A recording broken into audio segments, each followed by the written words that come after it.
রাউজান উপজেলা বিএনপি নেতা আজিজুল হক ও ব্যবসায়ী ফরিদ আহমেদের মালিকানাধীন ইটভাটা দখলে নেওয়ার চেষ্টা করা হয়েছে। ২৬ জুলাই রবিবার দুপুরে ডাবুয়া ইউনিয়নের মেলুয়া এমএফবি নামক ইটভাটা দখলের চেষ্টা করা হয়। এ সময় ইটভাটা দখলকে কেন্দ্র করে দুপক্ষের মধ্যে ধস্তাধস্তির এক পর্যায়ে আব্দুল খালেক নামে একজন ছুরিকাহত হয়। ইটভাটা দখলের চেষ্টার প্রতিবাদে সন্ধ্যায় সাংবাদিক সম্মেলন করে ইটভাটার মালিক বিএনপি নেতা আজিজুল হক ও ব্যবসায়ী ফরিদ আহমেদ। ডাবুয়া ইউনিয়নের উত্তর হিংলা গ্রামে আয়োজিত সাংবাদিক সম্মেলনে ইটভাটার মালিক বলেন, তারা জিডি করে আসছে, আমরা ফিল দখল করার জন্য আসছি। কিসের ফিল তো তোমরা দখল করো, তোমরা ডকুমেন্ট নিয়ে আসো। তোমাদের যদি ফিল যদি কোনো ডকুমেন্ট থাকে তোমরা ডকুমেন্ট নিয়ে বসো, কোনো সমস্যা নেই। হয়তো আমরা টানায় গিয়ে জিডি করে আসছি, এমপি সাহেবে পাঠাইছে অমুক সমুক অজাতা কথাগুলো মিথ্যে কথা বলে কথাগুলা বিভ্রান্ত সৃষ্টি করছে। ওই জন্য আমার কে নিয়ে একটা সাংবাদিক সম্মেলন করছে ওরা, আমি নাকি ওকে খোবাইছি, এই করছি সে করছি। এগুলো সম্পূর্ণ মিথ্যে কথা, সম্পূর্ণ বানোয়াট কথা। আমাদের মধ্যে ওরা কি করছে না করছে আমি বলবো না, সারা দুনিয়ার মানুষে জানে। এখন আমরা কেমনে করে বলতে হবে, এখানে ডকুমেন্টের কথা বলবে। তারা দাসুরি লই কিনলে আইলু, তার অভিযোগ কান কি? তারা যদি কোনো ডকুমেন্ট থাকে তারা কোর্ট ধরক থানারে দেখ, কোর্টও দিয়ক, এমপি সাহেবেরও দিয়ক। আমরা এমপি সাহেবেরও দিয়ে আছে অলরেডি। এখন তারা বিএনপি গিয়ে আর আমলিকে গিয়ে দিয়ানোর পরে এখন জাগার মালিকক কলতুন 5 বছরের এগ্রিমেন্ট করে কাগজ গড়ানোর পরে ইয়ার পর দিয়ার আদি 3 বছর চলমান। আজ সরকার ওখানে এখনো এর পুতুলি ন রাখি, সরকারের ওখানে ফাঁকি নদী, সরকারের 5 লাখ টাকা ব্যাট দি ওই ট্রেড লাইসেন্স আর ডকুমেন্ট পত্র কমপ্লিট ক্লিয়ার করি।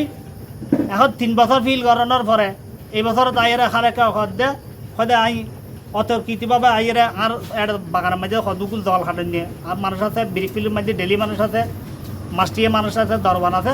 ইতারার লয় ফেঁচাফেঁচি বাজানোর পরে তারা জল হাটের দিয়ে তুন লন্ডি বাজি গিয়ে আতত খালে করতো মাঝি আত ঘুরাইতি ওই চুরি ঘুরো করতে এই দূর মাঝি আতত ফোঁস লাগ গিয়ে আর এক গেলারে ফোন করে হইলাম তো আর এক গেল ফর দিয়ে গিয়ে দূর দাঁড়িয়ে আবার আর এলাকার সকল বিয়ন গিয়ে আর মানুষজন আছে দিয়ে তেরাও আছিল আর এলাকার মানুষজনে ইতার হয়তো দরিয়ে বান্দিলাক।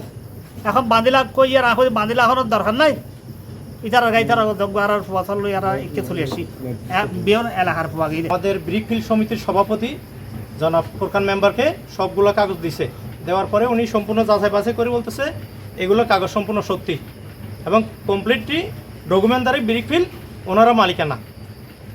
খালেক সাহেব যখন ওইখানে গেছে ওনারা আরও বেশ কয়েকজন বলছে তোমাদের ডকুমেন্ট নিয়ে আসো। বলতেছে আমরা 2010 সালে একটা ট্রেড লাইসেন্স আছে, তো 2010 সালে যদি একটা লোক মারা যায় 2026 সালে এসে কি উনি জিন্দা হয় কবর থেকে?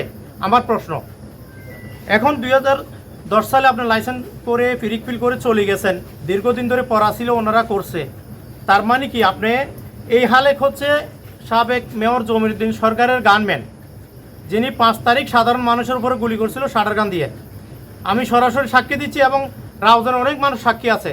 এবং চারাবট্টল বাজারে ওনারা সন্ত্রাসী জসিমের সাথে বাজার কেড়ে নিত, সুন্দর জসিম এবং খালেক এরা সবাই। কিন্তু আজকে ওনার নব্য বিএনপি হয়ে গেছে। উনি যে সাবেক মেয়র জমির উদ্দিন পারভেজের গানম্যান আছিল, ওনার অবৈধ শাটার গান নিয়ে চলাফেরা করতো। আপনারা যাচাই করেন চারাবট্টল থেকে মুন্সিরগাড়া পর্যন্ত প্রত্যেকটা লোক বলবে এই খালেককে।